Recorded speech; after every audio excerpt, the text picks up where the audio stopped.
This baked sweet potato and leek combination really surprised me as I was experimenting with some ingredients in the kitchen, and it's my new favorite dish. I've made it a few different ways and it turned out to be a really solid side or even a main, especially if you want something a little unexpected. I was playing off a few recipes I'd shared already, and I had some leftover sweet potatoes and leeks, and I made this, and just so you know, I also tested it with a regular russet potato, but I felt it was just a little too heavy. Yeah. Oh, because you tried it with the russet? Yeah. No, sweet potato's good. And I also used a Japanese sweet potato, which was amazing, but not always easy to find. But if you see it in the grocery store, give it a try with that. In the end, I'm sharing this with a good old-fashioned orange sweet potato because they're accessible, they bake well, and they're just super delicious. Sweet, savory, I know you'll love it. Here's how to make it. All you need are a couple of sweet potatoes, some leeks, a melting cheese like feta or queso. Of course, any cheese will do. I've used Parmesan. It just doesn't melt, but it's still good. And some olive oil. Preheat your oven to 375 degrees Fahrenheit. Cut the large sweet potato in half and remove the end pieces if you like. Then I'll place them on a cooking pan and spray them generously on both sides with olive oil, making sure to keep them facing up. If you put them face down, they tend to develop a really dark exterior, which is fine if you're into that. But this way, you can keep them soft.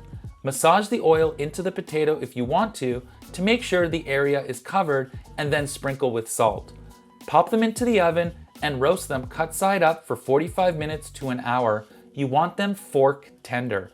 So I usually check in on them at the 45-minute mark, and I'll let them cook if needed for another 15 minutes. Now I'll prepare the leeks by slicing them lengthwise down and into half moons.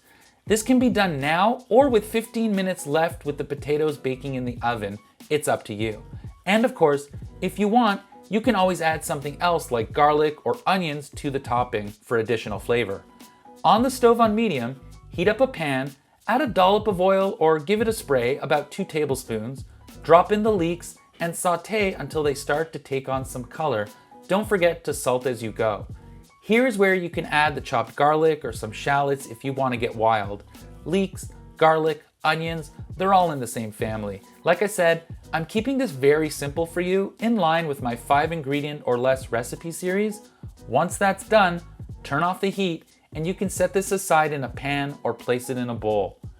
Now that the sweet potatoes are done, pull them out and gently top each one with a scoop of the leeks, careful to divide them as best possible, and then add a bit of cheese, feta, queso fresco, whatever you have on hand. Then stick the tray back under a low broil for about 2 to 3 minutes, just enough to get some browning and the cheese to melt. I accidentally put it on high, so my leeks burned a little bit. Keep an eye on it. That's it. Simple, just 5 ingredients, and the textures work really well together. Creamy, crispy, savory, sweet, great with chicken or fish, or honestly, just as is. I'll see you in the next one.